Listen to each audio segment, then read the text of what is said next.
Quite a few questions have been sent to me. Just a little Q&A right now on magic. Here we're going to go, okay? So sit back and relax, just a little Q&A, magic with me, Magicalmike, okay? Some questions you want to ask me about the channel, that kind of stuff, okay? What I'm doing, that kind of stuff. So sit back and relax, just a little Q&A on what I think about magic, basically, and that kind of stuff, okay? And showbiz a bit. So here we're going to go. Let's do a little Q&A. Here we're going to go.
Let's have a look at some questions. So thanks for sending questions in. I've had a few questions sent in to me, various messages sent to me, various people around the world and the UK, just about sort of various kind of ideas and thoughts about showbiz kind of stuff. All right, so just sit back and relax. Tonight, good morning, nice and early. Tonight, what's England game tonight, of course. England versus Denmark tonight. Looking forward to that, okay? Because I do like football, of course, as well. So let's look at some of the questions here. I've got Jan from Essex, Jan from Chelmsford in Essex. Hi Jan, hope you're alright. Do you like Magic Secrets Exposed? Do I like Magic Secrets? Yeah, Magic Secrets Exposed, I'm very sad about that. There's been an awful lot of Magic Secrets Exposed over the years, hasn't there? It was back in the 80s and 70s and that kind of 60s, I think, particularly magic was always kept very secret. And during the 1990s, there came a guy called a masked magician guy, remember him, Valentino? Masked magician guy was called, wasn't he? A big mask on, wasn't he? Kind of freaky mask, wasn't he? Remember that? About 20 odd years ago, wasn't it? And he came on television about 1997, I think, or so, and went and exposed the trick. He gave all the secrets, seriously, because he was quite hated amongst the magic kind of community around the world, basically. Valentino gave all the secrets away. Remember Copperfield went on television. I think he Copperfield appeared on the 2001 show, Copperfield's Tornado Special Show. I did a video about that Tornado show, Copperfield 2001. And David Copperfield said, "Kiss my ass," basically. So that's what he said about Valentino, "Kiss my ass." So as I say, to be really honest, I mean, obviously, without using any swear words or bad language, yes, he's not a nice person. He's not a very good person to do. It's a shame, because what I think about Magic Secrets is that people spend decades, almost in a centuries, devising secrets of magic and working on secrets of magic. And there's so many beautiful illusions out there. And to be honest, giving away secrets is really easy. Just giving away secrets is easy. But the magic, it's easy to do, and also it's very cheap to do it. It's cheap viewers, cheap to give away secrets all the time. Now, people obviously on YouTube give away secrets all the time.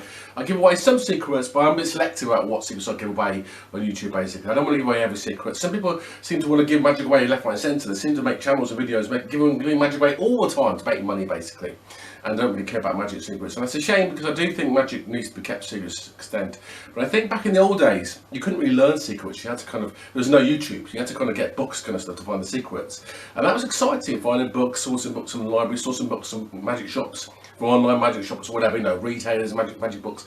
Learning that kind of way was really interesting. And also going to magic clubs and meeting other magicians. That's the way to source secrets as well. So that's how I learned, from magic clubs, meeting other magicians, getting books. That's how I learned, basically. People like me, people like Mike Vincent, we learn from books, basically. That's how we're going to learn. We also have tuition from magicians. So that's really how we learn the secrets of magic. But for me, even having said all that, though, learning secrets is one thing. Actually kind of performing magic is really beautiful magic. Performance and learning how to do the magic really well is the beauty of the magic. Actually doing the better magic more exquisitely, doing the magic tricks better, performing betters with the magic lies in me. The secrets are just a bit, secrets are the secrets, aren't they? Secrets. It's actually more to it. There's actually enjoying performance in magic, getting the audience in front of you, making the audience's faces go, wow, you know, looking at, you know, look, the kids' faces go, wow, he's a magician. Those are what's good about magic for me. I love that. That's what I love about magic, you know, that kind of thing, of the audience enjoying it, and you actually doing a good performance is where the magic lies therein for me, basically. Okay, the secrets are just the secrets, aren't they? But I do think giving away secrets is very cheap nowadays. It's easy to give away secrets, isn't it? And make money out of it. And that's a shame about modern society, YouTube, giving away secrets so easily. And there are a lot of magicians, obviously, some people around the world are giving away secrets left, right and centre without even thinking about it. But anyway, there you are. There's a saying though, magic, you can even give away the secrets, and sometimes still they forget the secret and they carry on being baffled. There's a saying about that, you know. So obviously that's a saying. But as I say, secrets is a shame to give secrets away, and I don't admire Valentino or the magicians for doing that at all. Basically, I think it's a shame. But having said that, I'm on the side that you should try and keep most of the secrets and get people to try and do their own research to find secrets out themselves. That's what I think about it. It's better to study books or videos. Dave from Manchester. It's better to study books or videos, but books are really good. When I started magic back in the 1980s, I studied books. Books were the thing, and there are thousands, probably hundreds of really good books, seriously. I said before in other videos, of course, Expert the Card Table by Nays, War Rider Card Magic by Hugo and Brown, Tarbell Course in Magic, 7 volumes, fantastic books in magic. That's just a few. Darwin Ortiz books, okay, from the 1990s are fantastic. There's many books. Slidini's book in magic, okay. God, I mean, John Booth classics and magic. God, there's a lot of books, seriously. There's so many books seriously we go into, you know, Great Illusionists. Many great books, seriously. I mean, I have to go and do a video about books. Royal Road to Card Magic, Royal Road to Mentalism, 13 Steps to Mentalism, all full of amazing stuff, seriously. Paul Danvers' magic books were really good back in the day, you know. Harry Lorraine's magic books are really good. All those books are really fantastic, and I recommend getting books. Books are a great place to go, really. You can really look at them. YouTube's pretty good. I'd say there's an awful lot of stuff on YouTube, whether it's good or not good for magic as an art, I don't know. But certainly there's a lot of magic videos out there doing tutorials in magic, which is good as well if you want to learn magic that kind of way. I do kind of worry that there's too much on YouTube and too easy to get hold of it, and it's actually quite good to actually go to a book and find out yourself from a book. But as I say, I'm an 80s and 70s kid, so that's how we did back in the 80s. We used books, you know what I mean? But getting books was exciting, it's fun. And looking at books for this, honestly, when you get a magic book, you might come across 500 effects or 100 effects. Whilst the videotape, you just come across one. And sometimes, you know, they're not all that good, some of them actually. It's nice to get a book actually and flick through and look through 100 tricks.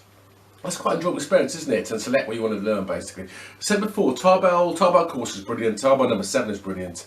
And I learned from Tarbell 7 really well. A lot of beautiful stuff from Tarbell 7, brilliant stuff as well.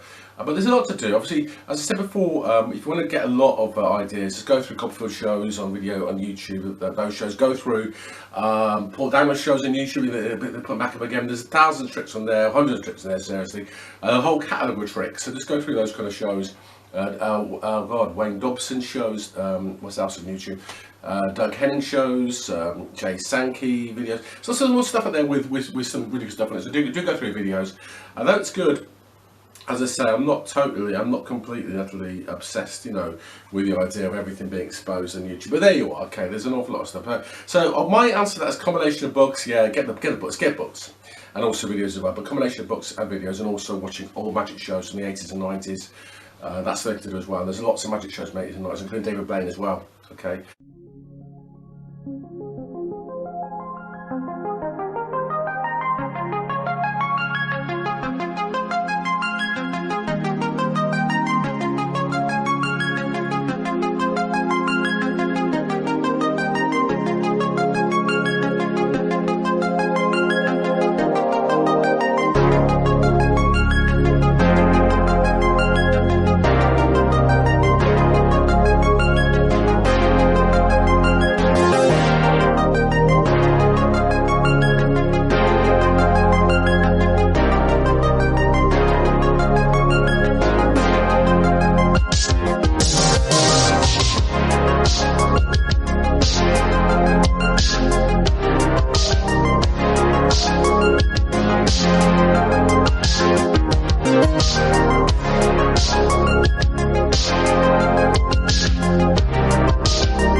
David Blaine does good shows and that stuff as well. So what's good about Magic Illusion? Tara from Bristol. What's good about Magic Illusion? Magic Illusion, I love, as I said before, I love magic. I love magic performance. Actually, the trick to me isn't the thing for me. The trick, secret's not a big thing for me. I like performance. I'm a performer, actually. I really love performing magic in front of an audience. Love the audience reaction to me. I love their faces, or I love the way you get a round of applause. Psychologically, it's very rare moments in life, isn't it, when you get on stage and perform to 200 or 300 people, or 1,000 people, and get them all clapping you. It's a really lovely experience. It's very rare to get it, and to be able to use magic to get that experience is a really wonderful thing, seriously. So I love that about magic, having an audience and that kind of stuff. And I love the art, as Mike Vincent says, I love the actual art. I mean, whether you're amateur or semi-professional, professional magician, love the art, okay? You might love the art of boxing, you might love the art of golf, you might love the art of snooker, whatever, or particularly some things, or martial arts. Magic's like a martial art, I think, because it does help you learn discipline, it helps you learn practice, helps you learn kind of routining, helps your mind a little bit, you know what I mean? Comes through, it helps you solve problems, helps you kind of find kind of ways of handling different things, helps you. It also makes you think about your body, movement a little bit, how to hold yourself, how to think, how to approach problems, how to solve problems. It's not that stuff seriously. Also, it's quite good to pick up an instruction sheet and go through the instructions with a trick, okay, with a pack of cards or whatever you've got in your hands, and go through it and learn the whole routine. Sometimes it's really good because some of the routines are really complicated as well. Some of the routines I've done, check out some of the videos I've done. I mean, God, I mean, free key, telepathy, magic, that kind of stuff. Some of the routines are really complicated, they're really long routines. So go through that, okay, learn the whole routine, map 7 or 8 different components to routine. It's good to learn the components, put them all together, make yourself a routine. Look at cup and ball, chop cup, the cups and balls routine, which I did as well. Exquisite cups and balls video I made. Again, those routines again, beautiful kind of combinations of handling balls and the cups together, kind of stuff, handling fruit and other things, baubles, kind of stuff, you know, making baubles and fruit appear from the cups. It's all very good discipline for the mind, isn't it? So you do learn a lot of stuff. It's actually really enjoyable to do it. It's enjoyable to learn it, get it wrong, get it right, master it. Just an audience, okay? It's really brilliant feeling to actually get that from stage of not being able to handle the prop to get into an audience, performing in the audience, loving it. It's lovely to get that kind of curve, isn't it? Of learning, development, and finding the appreciation of it once at the end. It's a lovely thing, isn't it? You know, buying the trick, learning it, practicing it, the routine of that, performing it to an audience and getting the reaction is lovely, isn't it? So that's really kind of lovely curve, isn't it? Learning curve, isn't it? That's what I love about magic particularly. I love that about magic because also does make you meet a lot of people. I have met a lot of people taking around the world, performing like in Greece, Turkey, Spain, and that kind of stuff, and cruise ships and that kind of stuff as well. Performing many kids' parties, and performing school and college and university. So it gives you a certain profile. Also, it's a good excuse to make videos, isn't it? Magic, isn't it? You can make videos for magic. You can be seen by many people. Go on Facebook, Instagram, go on to LinkedIn. You actually get yourself profile with magic, even if you've got another job. Magic does give you a profile, doesn't it? So it's quite a good thing. It's a very positive thing as well. There's nothing negative. Magic's a very positive thing as well, isn't it? There's negative magic. Magic's a very positive kind of vibe, isn't it? And that's what I love about magic. I always love the positivity of magic, the way, the vibe of it. When I did a show and everyone loved it in the room with me, I love the vibe of it. You know what I mean? Everyone got the vibe and enjoyed it. It's a good thing. It's a good vibe, good feel, isn't it? Good vibration, isn't it?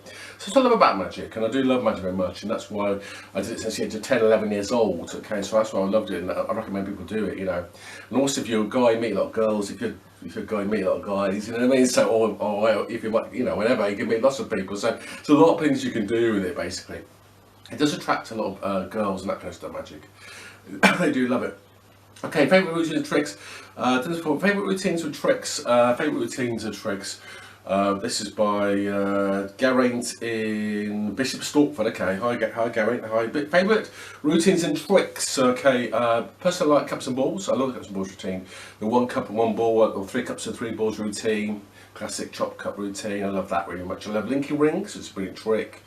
I love that. What else I love? I love Out's World, where the famous Out's World, where the cards separated red and blacks by magic. I did that on the video, a Dave Berlin video about a year ago with my kids Luke and Harry on the video. That's really good. That's a good trick. I love Ambitious Card, which is brilliant trick. The card rises to the pack. It's done by many people, including David Blaine did that in his shows. I love card switches, where cards change places in people's hands. I love cards changing people's hands by magic. I love cards to pocket. Okay, I love cards across, where the cards vanish from one person's pocket and appear in someone else's pocket. Okay, cards across. Did that in cabaret an awful lot. I love that kind of stuff. I love the flying ring, the beautiful flying ring by Alcaran, where the ring, someone's ring disappears and appears again in your pocket. It's a beautiful trick, isn't it? Simplicity, so simple but so brilliant as well. That's what I love about magic, simplicity and brilliance. I love that kind of stuff. I love rising cards. I love rising cards where the cards rise out the pack. I love that trick as well. I love the stuff that I learned when I was a kid, actually. I love some of that stuff really, to be honest. I still love it. And I think there's some brilliant routines, and there's an awful lot of routines I've learned and done in the last past year, and 100 plus videos I've made. Check my channel out. But I love those kind of stuff. You know, I love those kind of tricks. Illusion wise, I love the origami box, the Copperfield, that kind of stuff from 1989. Check out my review of Copperfield number 11 show, Explosive Encounter. I love that illusion. I love the buzzsaw illusion that he did. Copperfield's buzzsaw got cut in half by a buzzsaw back in the Bermuda Triangle show. Check that one out as well. That video out, Bermuda Triangle review I did, but Copperfield 989 also. I love that illusion very much. That really affected me when I saw that I was 19. Blew my mind, that illusion, really. Love that illusion. I also love the voyeur illusion that Copperfield did when he vanished the two girls on the Tornado of Fire show 2001. That show, the two girls on the podium disappeared. Beautiful behind the shade, beautiful illusion. I love that illusion. Love that. I love Harry Blackstone's floating light bulb. I love the kind of Flying Aces by Ricky J. I love that routine does as well, particularly. I like a lot of Mike Vincent's magic. I love what he does. I like his version of a card trick called Triumph, okay? It's a lovely good card trick. I love that trick, Triumph, a good trick card trick. Learn Triumph, okay? Good trick to learn, seriously. I love his version of Triumph he did on Penn and Teller show about 10 years ago, Penn and Teller. Love that kind of stuff. I love Penn and Teller Go Public from 1985. It's a good magic show. The Penn and Teller's first magic show, Penn and Teller Go Public, I think it was 1985. Brilliant show, seriously. And not much magic, but beautiful philosophy magic in that show, Penn and Teller. I love that stuff, really. I love those illusions really very much indeed. That's just a few illusions I love. I loved Paul Daniels' cup and ball routine, chop cup routine from back in the day. I love that very much indeed. That's a fantastic routine, and I love that stuff really. I love that. Something else I really love as well. I love some David Blaine's close up, his rising cards, his version of Ambitious Card is really good. I love that. And I like that, you know. So that's a lot of stuff I love really. A lot of magic I really do love. I love Eugene Berger's Spirit 30. That's very good. Eugene Berger, check him out. And I love also the routines, not the routines, the master routine of Jeff McBride back in the 1980s and 90s. Jeff McBride, I can love him, he's a brilliant magician as well. So I love that sort of stuff. Actually, you know what illusion I do love? That's a bit kind of kooky because it's not really completely real magic, but it's very impressive. The floating is the Siegfried Roy's tiger on the ball. I love that when the ball floats, the tiger sits on the ball and floats up in the air. I love that. It's kind of, is it illusion? I don't know, it's a bit special effect kind of an illusion, isn't it? You know, it's not completely convincing, but it's a beautiful illusion. It looks amazing. The ball floating with a tiger on top of the ball. Good trick, so you check out my Siegfried Roy video, Siegfried Roy review. Love Siegfried Roy, and they're good magicians, you know, a very good show indeed. So I love that. I love their show. But it's a very big special effects type show as well, isn't it? I love that. So that's what I think about some of the magic I love, okay?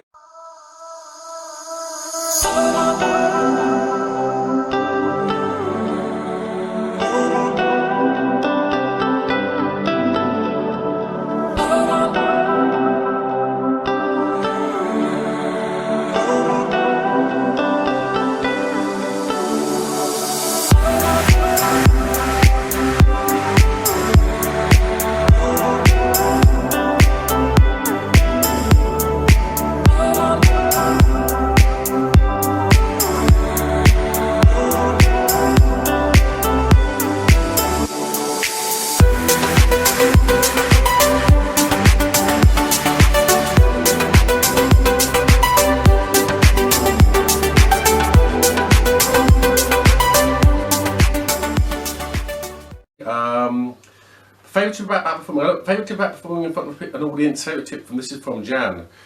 This is from Jan in Edinburgh. Okay, hi Jan, hope you're well, Jan, hope you're well indeed. Favourite tip about performing, okay. As I say, practising an awful lot is very important. Practice. On stage, I think, hold yourself upright, really important indeed. Try and look really good, look really good all the time if you can do. Make sure you shave yourself right, shave your beard right, or have no beard, or if you're a girl, make sure your makeup's really good. So just get on stage really, but I think it's important to get up and perform an awful lot basically. Just keep doing performances, whatever you can do, wherever you perform, do performances in front of an audience. And that's the way to learn basically. I think it's important to look good. I think looking good, looking the part's really important, because if you look good, you win them over very quickly, okay. The way you look is important, okay, and also the way you handle yourself on stage, holding it upright, and it's really important as well, and to kind of stand still on stage, that kind of stuff. So I think it's important to practice an awful lot. I do an awful lot of performances basically, keep saying before. Practice and performances is really the only way to learn magic. Just do practicing a lot but perform an awful lot as well. There's as many shows you can do basically.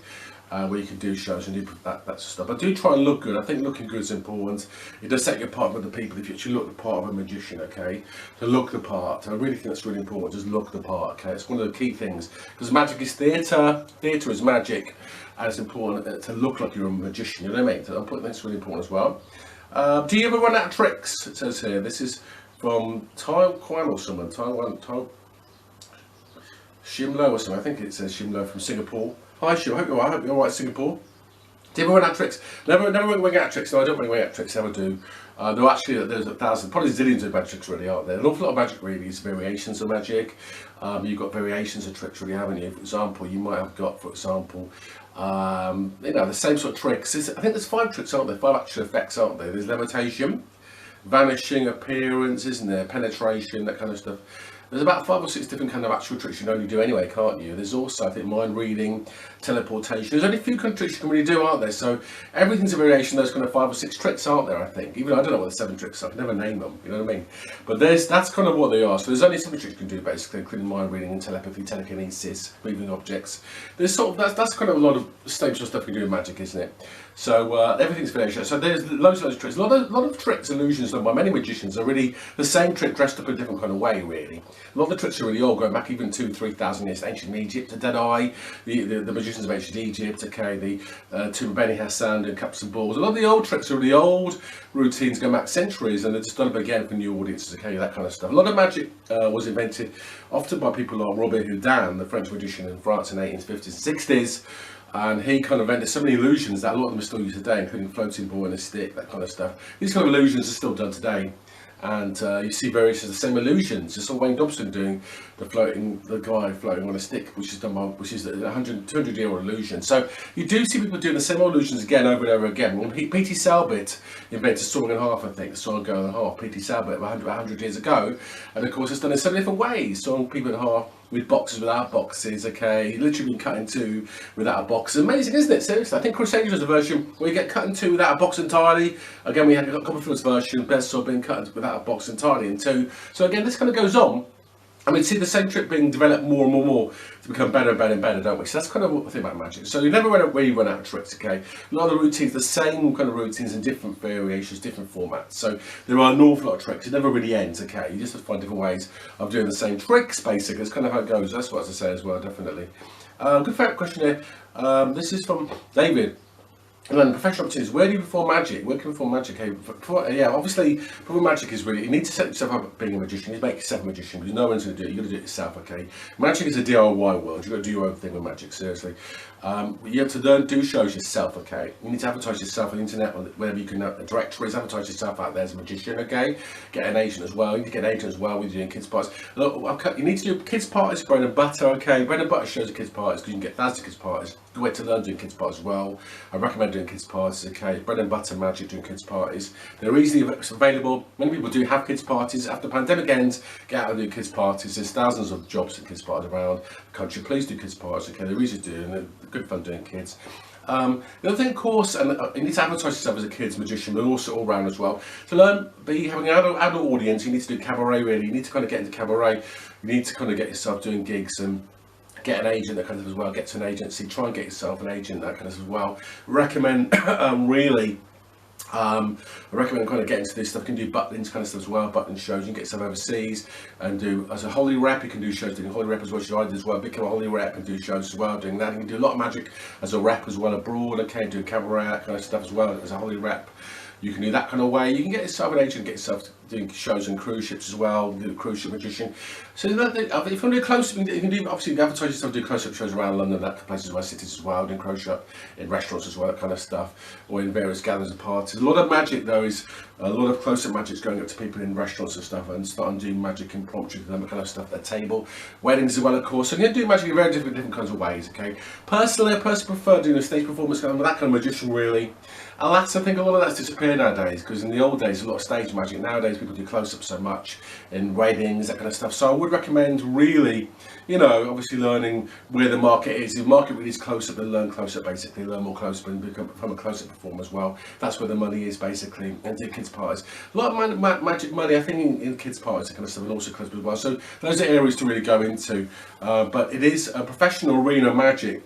you need to have an act, okay, and you need to get your act together basically and go with your act out to do professional shows for money basically, because at the end of the day, really, in the real world, okay, you can't do all the tricks that you can do in videos. You just simply have to do your act basically. Your act is what you is, so you get your act together and do your act basically, and like, you're going to use your act and flog your act, you know what I mean, and to do cabaret sort of stuff or do close up with it. But otherwise you can't really, I mean, the professional arena, professional magic is that kind of thing really. You can't really expect to be doing all the tricks you've learned in your life doing professional magician. It doesn't work like that. You just have to do your act, okay. My act was stuff like, cards of pocket, cards across, cups and balls, that's my act, you know what I mean, burning money, making it appear on a lemon, that kind of stuff, or a banana, electric chairs, that kind of stuff. That's your act, you know what I mean, so linking rings and that kind of stuff. So you need to work on your act, okay, and use your act, and that's, when you get an act together, you can go and do your act for various people, okay. But try and get to do cabaret abroad, because a lot of work abroad, places like Mallorca, Turkey, Greece, Spain, do cabaret overseas, and a lot of work in that area, okay? And so I have to do a separate video about that, basically. Okay, right, okay. Pattern music. What's better, pattern music? This is from Mark in New Forest. Pattern music. What do you think about pattern music? I think good magician learn both, basically. When I learned pattern really when I was younger and can become a pattern magician, because pattern's good, can do comedy as well. So I really can recommend learning a bit of both, okay? Do pattern and music as well, basically. It's really good to try and do both. A lot of people don't do pattern at all, just do music all the time. It's a shame. Other people just do pattern. Try and do a bit of both in pattern music, because both are really good kind of things. Try and be funny as well. I said before, try and be funny as well. If you're doing pattern, try and be a bit funny. Try and be funnier, okay? Don't be boring. Try and be funnier. Try and learn to be comical. Watch comedians. Watch funny people and learn to be funny, okay? So try and get a bit funnier. So if you're doing pattern, learn some gags, some jokes, throw them in. Be funny a bit, because otherwise it's very boring. Some people seem rather boring and straightforward. Why? Want to be a bit funny. Throw gags in, throw jokes in, okay? Be funny, make the audience laugh. So try and do that. The audience do want to have a laugh, and if you're funny, it's brilliant to be funny, isn't it? So learn a bit of comedy with the magic. I think too many people I do see are rather dull and straightforward, almost like this is what to do, and it's not like that. Be funny. Okay, learn to be funny. Watch people who are funny magicians like Wayne Dobson, Paul Daniels, other people who are funny. I think we need more funny people in magic who are actually quite amusing. I really do think it should be funnier. So do watch some videos of funny people. Write gags down, write jokes down, learn a few jokes as well.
Okay, so lots of stuff. I'll go through quite a few things actually. Franz Ferrara, oh yeah, look. Franz Ferrara's Vanishing Space Shuttle, is that conning the audience, as someone's written here. This is David from Wales. Franz Harari, Vanishing Space Shuttle, is that kind of the audience? It's a funny thing about that Franz Harari, because I say Franz Harari, of course, is quite a very famous American magician. He used to work about 30 odd years ago doing big shows, Michael Jackson shows and Dave Copperfield shows, doing really big illusions for them. He's a brilliant bloke actually, I'd love to meet him. And he did a thing called a Vanishing Space Shuttle, of course, and people said he had a space shuttle and he made the space shuttle disappear behind a big cloth. I might do a video of that actually, and some people said actually, is it real magic because the problem with it is that the space shuttle doesn't look real, okay? The audience is sat there watching it and the space shuttle is not a real space shuttle. It's like a cardboard cutout. So, and it doesn't really look like, it looks like a real space shuttle, but it's done for the camera. So the camera looks at it and the camera sees it and you think, oh, that's a real space shuttle. It's just a cardboard cutout that flops down, okay, or something. So, it's not a really very genuine illusion, is it? It's not like vanishing a real airplane, vanishing a real object. So the audience is the audience being conned by that? Is the audience sat there and they see how it works, okay? And magicians there, and everyone's there to see how it works. So you on television, you can't see how it works, okay? Because, it's because the perspective and everything. Yeah, the space shuttle isn't there. Is that real magic? Is that fair? Is it? We see people vanishing objects before, and they're real objects. So why, vanishing elephants like Houdini did, vanish a real elephant? See if we were vanish a real elephant, okay? Why use a fake plastic elephant? Right? It's not really right, is it? So should we be doing magic that doesn't really use real objects, just a fake kind of space shuttle? So yes, it's a good argument, isn't it? Okay, should we fake it? I think we shouldn't fake it really, but there you are. People do want to make money out of magic, obviously, and that kind of stuff, and they want to do what they can do to make their name out of magic, and by doing that they do stuff that perhaps could cross the line and they kind of in a way cheating the audience a little bit too much. I think so. I think that's a valid point. Yeah, I think it's a shame to do magic that isn't really real. The audience there do see how it works, and the audience look like they're stunned and they're not really stunned, they're faking it. I think that's a funny area to do, isn't it? It's a shame about that. There's been a paucity, there's been a movement to that, I think, the last 20 years, particularly post 2000, magicians doing magic. I won't name them, but the audience do see how it works. They see. I think Chris Angel's levitation again worried me a bit because it looked like the audience, it wasn't real and it looked like CGI. Is it CGI? And this sort of stuff again, well, should magicians be using CGI? Should magicians be using fake objects are real when the audience is seeing exactly how it works and the people on television are baffled? Watching TV, it's baffling the audience see how it works. I think it's a shame. I think it's a movement with magic as a technology and art. It's a shame about that. I think that's not really doing proper magic. So I'm ashamed about that. Personally, I like to see magic done for real. Okay, so I want to see. Hopefully, people will do magic again without slipping back into doing real fakery with the audience. I think the audience need to trust the magician, trust that you're doing real magic, and that what you're seeing on television is what you'll be seeing if you are actually out of the place. Okay, do you know what I mean? I think it's important to do. So I agree, yes, I think the Vanishing Space Shuttle kind of stuff is a little bit dodgy. I think it's a shame because it does kind of make magic look a little bit kind of like untrustworthy, doesn't it, to the audience, okay? There you are, okay. So here we are. So we've got Sarah from Blackburn. So different magicians you recommend. What different magicians you recommend that you haven't talked about? Other magicians I recommend seriously to talk about and look at on YouTube again. YouTube's good for looking at magicians, isn't it? Good for looking at magicians. There's lots of magicians out there, even if you're not learning secrets. Good to check YouTube for lots of magicians because everyone's on YouTube basically. I love YouTube. I love YouTube. I love YouTube. I love YouTube. You love YouTube. I love it. But of course, there are magicians on YouTube, of course, that have disappeared that are still on YouTube and live on YouTube. Yes, magicians I recommend definitely. I would recommend that you check out Fred Capps, a really good magician from the 70s, 60s, 70s. Fred Capps is a very good version of Homing Car, brilliant magician. Fred Capps, okay. Mike Vincent's favourite magician apparently. Mike Vincent. Recommend definitely Fred Capps, really good magician, seriously. So check out Ricky J, of course. I did a video about Ricky J. Check my video about Ricky J. Okay, he's also on YouTube a lot as well, seriously, brilliant magician as well. Good on Ricky J, brilliant routines, brilliant comedy magician, funny, patter, hand and cards is exquisite. Ricky J came out serious as well. Johnny Paul, very good. Johnny Paul was a sort of 50s, 60s, 70s and 80s Las Vegas magician. Johnny Paul, he's on YouTube again. Check out Johnny Paul, okay, a very brilliant Las Vegas magician. He's Paul Dowell's favourite magician, okay, check it out, seriously. He's a brilliant, very funny guy, back in his 80s, performing on television back in his 80s. And he was a brilliant, very funny guy, brilliant magic. Okay, not, he wasn't the world's best magician. Great personality, great charisma. Okay, he was a lovely guy, seriously funny, made you feel happy. You know what I mean? Brilliant guy, seriously. Magic's about it, isn't it? You can be a good magician, but are you a good performer as well? Okay, well, learning magic is one thing, but can you perform magic? Okay, you know what I mean? Can you make the audience feel good? Okay. Alright, do the audience feel good when they see me do magic, alright? So, are the audience entertained, you know what I mean? Are you entertained, okay? So, Johnny Paul was an entertainer as well, a bit like Paul Dowell, he was an entertainer, okay? He entertained you, you know what I mean? So, Johnny Paul was entertaining, and that's what I loved. And Ricky J's entertaining, you know, you've got to be entertaining. It's all very good for doing magic, are you entertaining, okay? Work on being an entertainer. Johnny Paul. I was entertained, seriously, okay. Also, Tommy Wonder's really good. Tommy Wonder's really good. Very rich in Tommy Wonder, okay. He's died out, I think, isn't he? Very good technical magician, Tommy Wonder, very good as well. And also Mike Vincent, I recommend seeing Mike Vincent. Mike Vincent's a brilliant black magician, a friend of mine from years ago, okay. Me and him used to go to Alan Allen's shop in London back in the 80s. And he's a brilliant magician, okay. Check him out, he's on YouTube again, Penn and Teller show. He's on various shows, okay. Check him out, okay. He's on Secret Show for Night Nights. He's a great magician, Mike Vincent, okay. Love him seriously. He's still going, okay, in his 50s. Love Mike Vincent. Watch him perform. He's a brilliant magician with cards and coins, particularly, okay. Mike Vincent, okay, really magician as well. He's not really a funny magician. He is a really good magician. I love his charisma again. I love Mike's charisma, seriously. So there's really good magicians there. I hope you enjoyed very much today. I won't go on too much today. So remember to click links below for 100 plus videos of magic, please do, okay. 110 videos of magic, click links below for that, please do, okay. Please also remember to subscribe as well, please do, okay. Out of these small subscriptions, so please remember to subscribe as well, please do. So again, very soon, once you're subscribed for more magic chats, okay, discussions and illusions. See you later on, bye for now.